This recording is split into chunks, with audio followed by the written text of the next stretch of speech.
Witajcie telewidzowie pierwszego dnia w Indiach. O, tu jest mój hostel, tak się nazywa, dopiero wyszedłem z niego. Idę coś zjeść, dzisiaj mam taki dzień organizacyjny, będę sobie planował, muszę sobie podplanować trochę dalej, bo później muszę stąd wyjechać. Także dzień organizacyjny, idę od razu najpierw coś zjeść i pokażę wam, jak wygląda Mumbai tutaj wokoło lotniska. Bo ja doszedłem dosłownie 20 minut do swojego hostelu wczoraj z lotniska, a raczej dzisiaj w nocy. Często po podróżach zostają mnie pieniądze, czasami wydam wszystkie, czasami nie. Nieraz sobie zostawiam jeden banknot tylko na pamiątkę. No i jak byłem ostatnim razem w Indiach, to zostało mi ponad 4000 rupii i ich nie wydałem. Mówię, dobra, przydadzą się, bo do Indii pewnie wrócę, bo uwielbiam. A 170 zł to wychodzi, więc te 170 zł w Indiach wystarczy na kilka dni, bo za hostel zapłaciłem 25 zł. Teraz idę na jedzenie, więc podejrzewam, że też będzie mało. Powiem wam, że dość spokojnie jak na Mumbai. Od razu jakiś street food, co my tu mamy? Jakieś soki robią pewnie, aha, z cytryn jakiś. Ale dobra, pani powiedziała, że tu jest taka restauracja, więc idę zobaczyć. Można też się napić sok z trzciny cukrowej. Tutaj na głębokim oleju widzę jakieś kulki, kanapki. Zobaczcie, jak robi pan te placki. O, mam już zapakował komuś w gazetę 2. O, mi się podoba. Teraz ręką trochę ugniecie, rozwałkuje w jedną, w drugą stronę. O, skleił mu się placek. I patrzcie. O, musi poprawić. I na suchą patelnię. Tutaj żadnego oleju na tej patelni nie ma. One się lekko podsmażą, żeby nie były surowe. A pani później daje je na węgle. O, żeby trochę bąbli nabrały. Nie ma co szukać, wygląda to dobrze, więc biorę sobie taki talerz za 60 rupii. Wziąłem sobie zestaw bez ryżu, więc to kosztuje 30 rupii. Taka zagadka teraz do was szybko. Ile to jest 30 rupii? Ile wychodzi taki talerz jedzenia? Cena ceną, ale smak najważniejszy. 30 rupii. Ziemniaczane kary. Bez ryżu jest taniej. Złoty 20 wychodzi.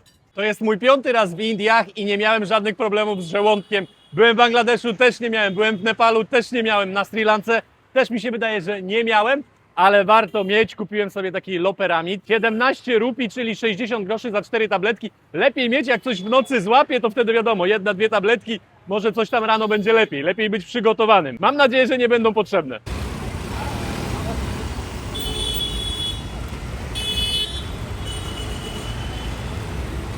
Widać, o, chłopaki pozdrawiają z ciężarówki. Chłopaki widać, że gdzieś na robotę jadą. Jakąś budowę pewnie. O, jak pozdrawiają, piąteczka. Jedź, chłopie, bo mam. Dobre. Zobaczcie, ile tutaj kolega czosnku ma sprzedaje. Już na ząbki albo cały, waga jest na kilogramy.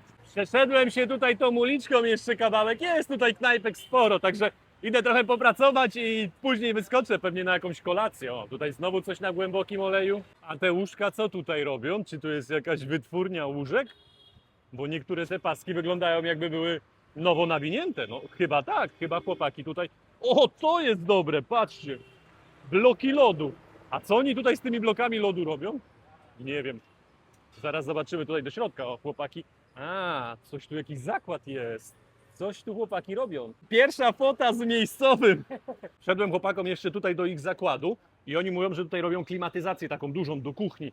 I tam z boku też było, żeby wyrabiali coś z metalu. O, tutaj resztę części, oni to pewnie będą zaraz składać, bo to widać już pospawane. Tu jest jeszcze ciekawa maszyna, widać, że ma swoje lata. Wcześniej nie zdążyłem nagrać. Kolega tutaj jakiś metal dał, woda leciała z jakimś płynem i on ciął tutaj, no dość gruby metal. Kolega mi nawet teraz pokaże, jak to robi, jakieś zamówienie będzie ciął. Maszyna start, o. Ale te ostrze nie chodzi jakoś szybko, ale widać, że radzi sobie z takim kawałkiem metalu. Tu widać ten płyn, to nie tylko woda. Tego to ja się nie spodziewałem, patrzcie. Przy ulicy, co oni tutaj oborę sobie zrobili.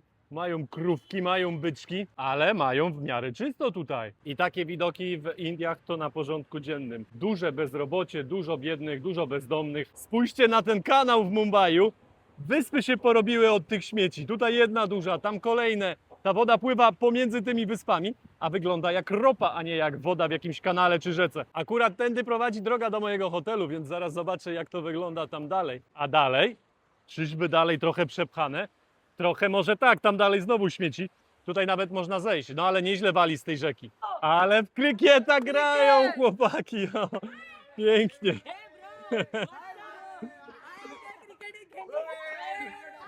Jacy zabawni? Muszę przejść na drugą stronę, teraz tu jest taki normalny most. O, i tutaj będzie widać dobrze, czy są jeszcze te śmieci. No są mi to pełno. Z drugiej strony tak samo, patrzcie. A tam lotnisko już. Jestem już na swojej dzielni, gdzieś tam dalej jest mój hotel, już nie będę musiał nigdzie skręcać. Robota po części zrobiona, film sklejony. Idę teraz coś zjeść, bo te śniadanie, które zjadłem, no to nie było jakieś wielkie.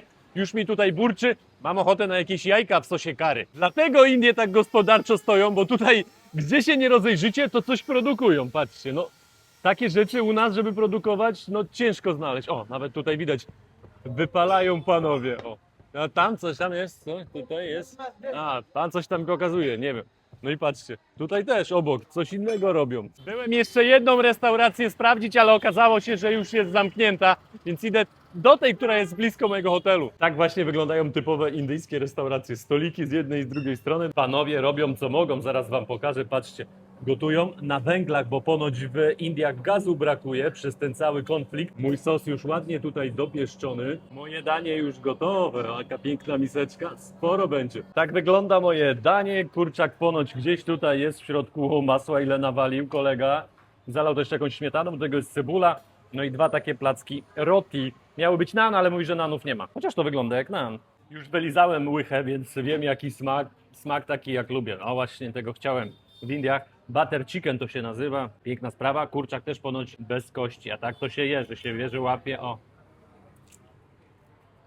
Rewelka, na pewno do powtórzenia. Zjadłem pyszne kary z kurczakiem i wracam z powrotem do hostelu pracować. Wychodzę coś zjeść na kolację i patrzcie, jest godzina 22, ja cały czas na ramionczkach, bo to jest teraz 25 stopni. Po ostatnich dniach w Europie, gdzie było dość zimno, brakowało mi właśnie takiego ciepła. Jestem już przy swojej knajpeczce, wziąłem jeszcze taką wodę. O, złoty 20 kosztuje 1,5 litra. A tu jeszcze sporo się dzieje, jest po 10. O, no patrzcie, tutaj chłopaki z Indigo, tutaj mnóstwo ludzi pracuje na tym lotnisku. Chłopaki jeszcze nie szykują mojego dania, bo wcześniej ktoś zamówił biryani. Biryani też robią tak na bieżąco teraz. Teraz musiałem trochę poczekać z pół godziny, bo kolejka była, a tylko jeden palnik mają.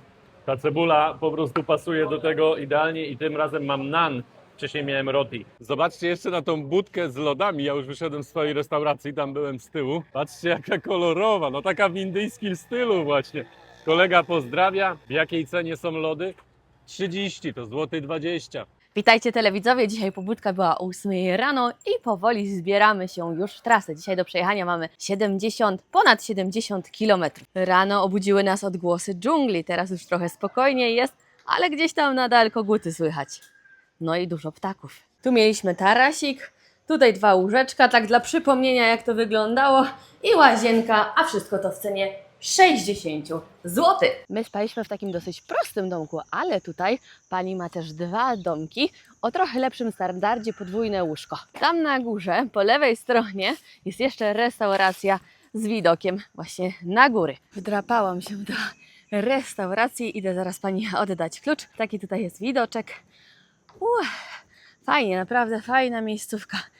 Warto przyjechać. W pokoju był dosyć słaby internet, więc teraz siedzę, jeszcze pobieram filmy i wyślę Marcinowi, żeby miał co sklejać. Z takim widokiem to chwilę można posiedzieć. Zrobiło nam się krótko przed 11. Tyle te filmy zajęły, ale mamy 76 km, pokazuje 2 godziny, ale wczoraj jechaliśmy połowę trasy, tyle samo, więc myślę, że trzeba doliczyć jakieś 2 godziny do tego czasu. A jedziemy dzisiaj do nowej miejscówki, tuż pod samą, można powiedzieć, granicę z Birmą. Tata wpatrzony w papaję myślał początkowo, że to kokosy. No tak, niektóre to okrągłe.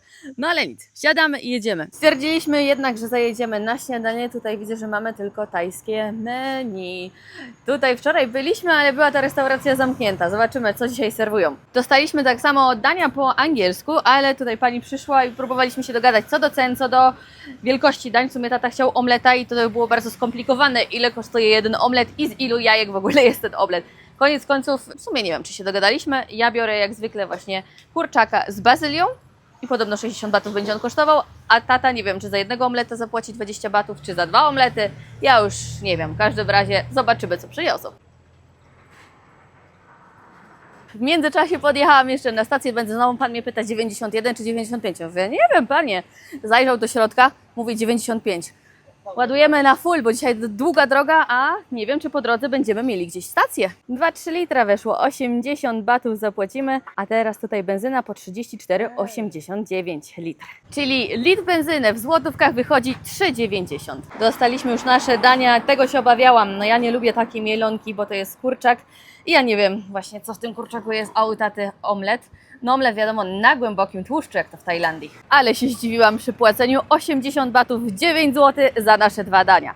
Teraz już wsiadamy na skuter, żołądki pełne, można ruszać w drogę. -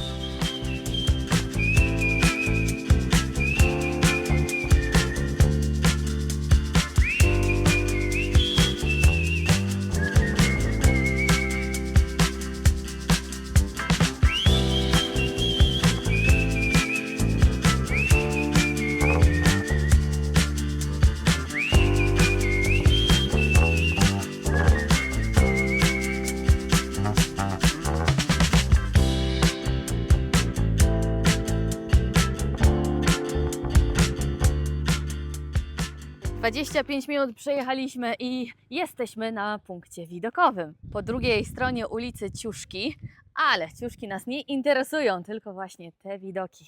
I to jest widok. Pięknie, naprawdę bajkowo. To ruszamy dalej w drogę.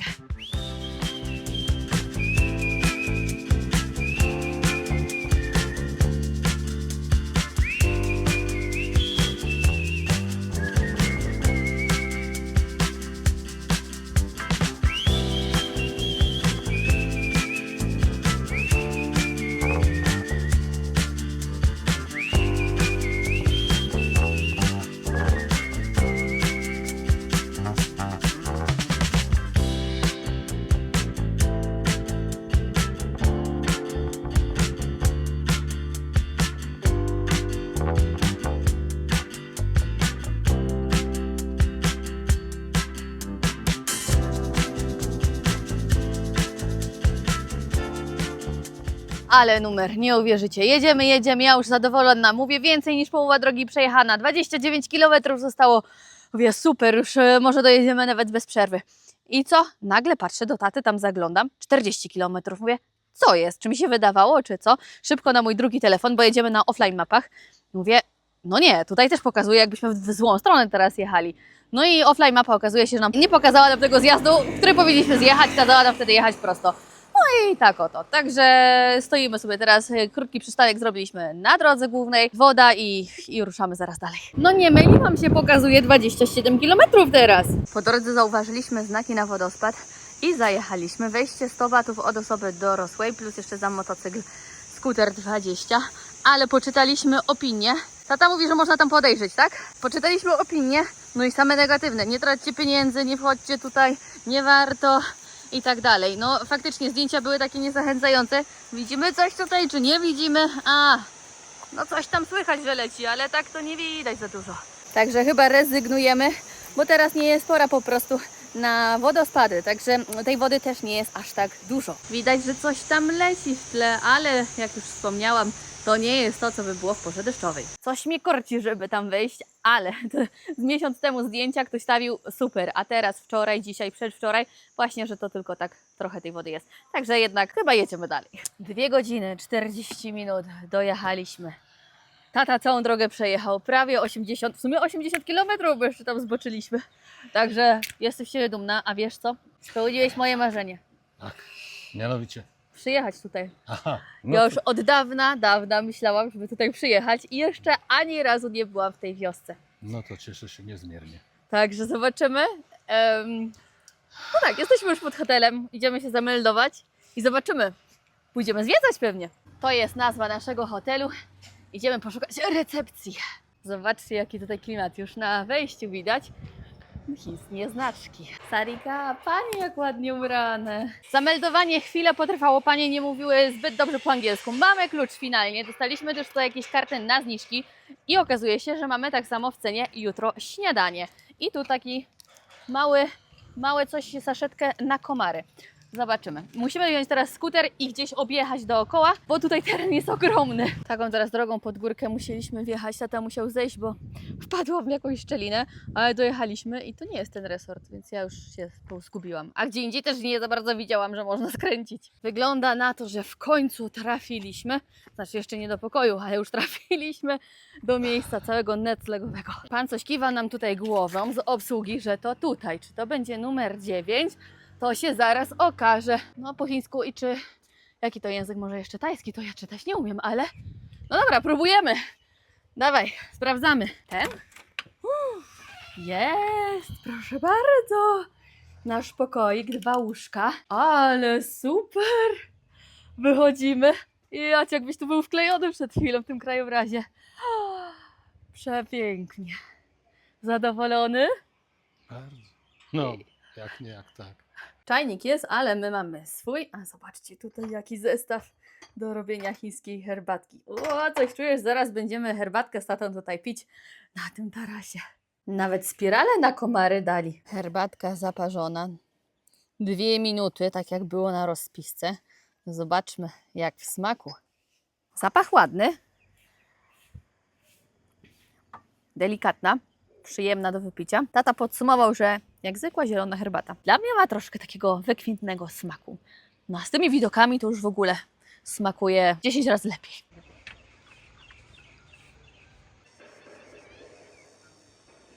Posiedzieliśmy chwilę, odpoczęliśmy, a teraz idziemy na punkt widokowy. A idziemy cały czas w górę wzdłuż takich pięknych pól herbacianych i oczywiście tego ośrodka. Tutaj widzę, że jakiś ładniejszy domek jest, ale czy widok ma lepszy? No to bym nie powiedziała, bo ten tutaj mu zasłania. A my tutaj, o, po prawej stronie jest taki punkt widokowy i zobaczcie, dookoła również z tej strony pola herbaciane. Teraz chwilę po takim bambusowym mostku jesteśmy, ale widok.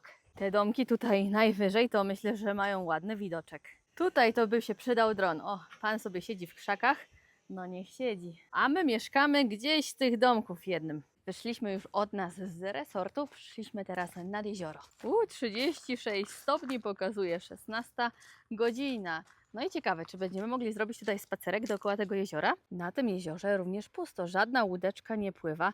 Gdzieś jak oglądałam filmiki online w sieci, no to było tego mnóstwo tutaj i tak samo ta wioska wyglądała na większą. Po drugiej stronie jakie ładne domki bungalowe z wyjściem od razu nad jezioro. Zapatrzyłam się, co mamy po drugiej stronie jeziora, a tutaj z tej strony tak samo piękne bungalowy z widokiem na górę i nad jezioro. A przed nami resort, w którym mieszkamy. Ogromny on jest. Przy drodze był również sklepik i chciałam sprawdzić cenę, ale z racji, że znam Changa cenę, 58 batów normalnie, a tutaj kosztuje 70 batów, czyli jakieś złoty 50, złoty 40 drożej niż w normalnych sklepach w mieście. Jeśli oglądaliście poprzednie odcinki, to kojarzycie, że byliśmy w Paju, Bok Pai, w takiej wiosce chińskiej. I tak samo takie herbatki sprzedawali. Jeśli się nie mylę, taką właśnie samą za 250 batów. Tutaj ona kosztuje 120 batów. I tylko ta jedyna ma taką cenę tutaj, a w sumie te są 2 razy większe. 220 batów, 280 batów, ale ta też jest taka dosyć malutka.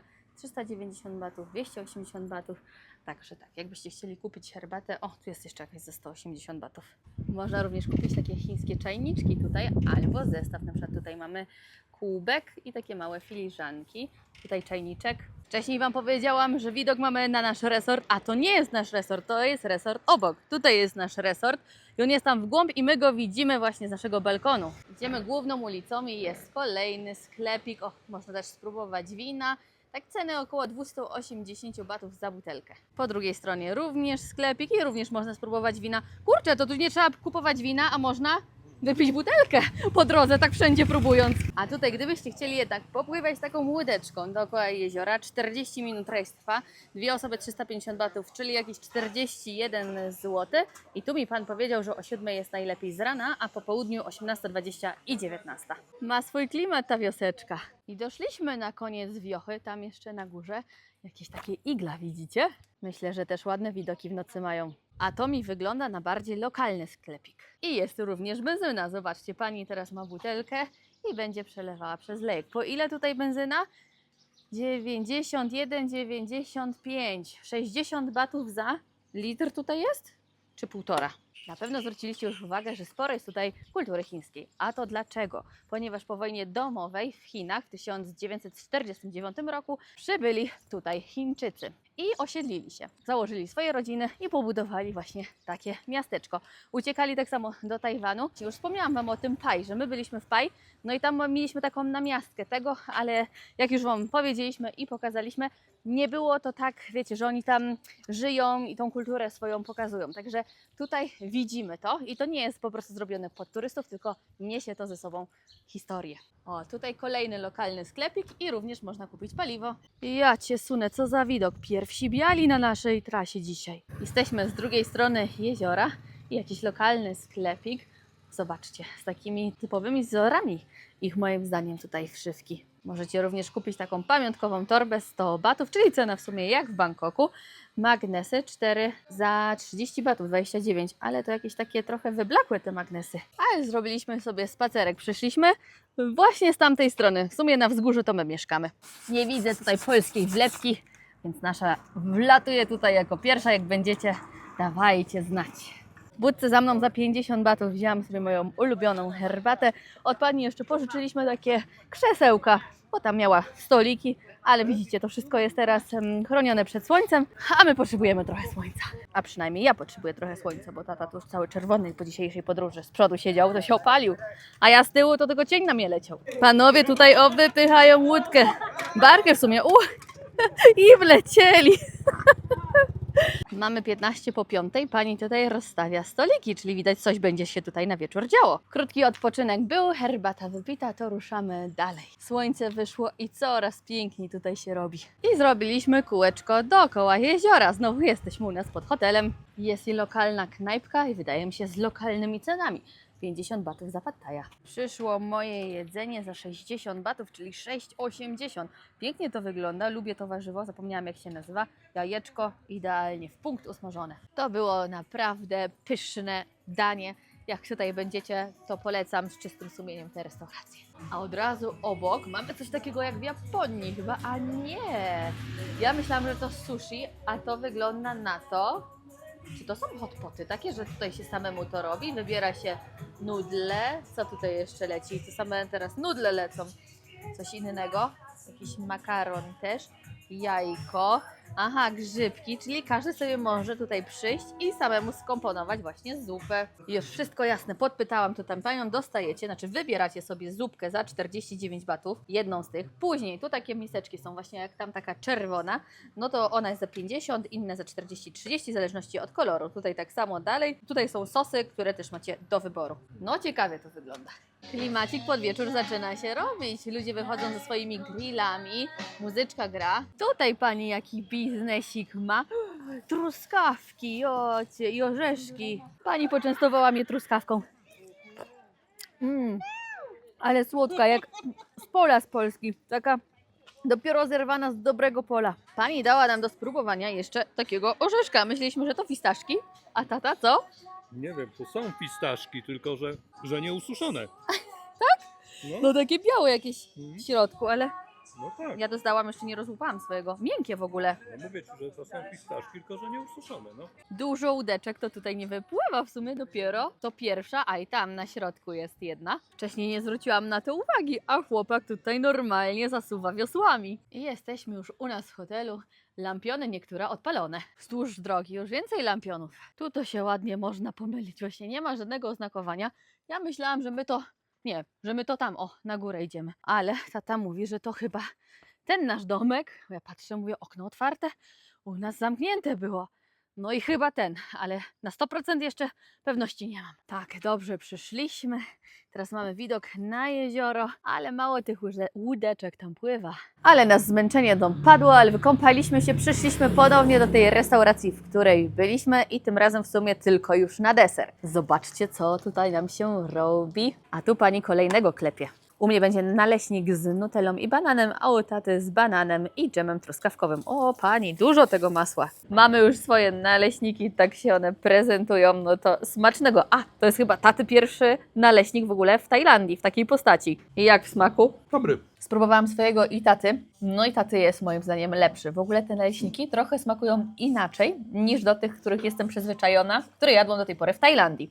Bo oczywiście do polskich to one, no w ogóle nie można ich chyba porównać, nie? Są takie, no inne, też na takim, no dużo tłuszczu zresztą, jak widzieliście, ale mimo wszystko zjadliwe i smaczne. Jest chwilę po 21 i zobaczcie, wioska obumarła. Nawet tutaj wejście do naszego hotelu, główna brama jest zamknięta, tutaj wszystkie sklepiki po bokach pozamykane. Jedynie to jeszcze nasza restauracja otwarta, ale pani już też się zbiera i tutaj na rogu. Wróciliśmy już do pokoju. Tak wygląda teraz miasteczko nocą. Czy robi teraz takie duże wrażenie bez tych łódeczek pływających? No nie do końca. To jest wszystko na dzisiaj, moi drodzy. Dziękujemy, że z nami byliście. Trzymajcie się. Do następnego.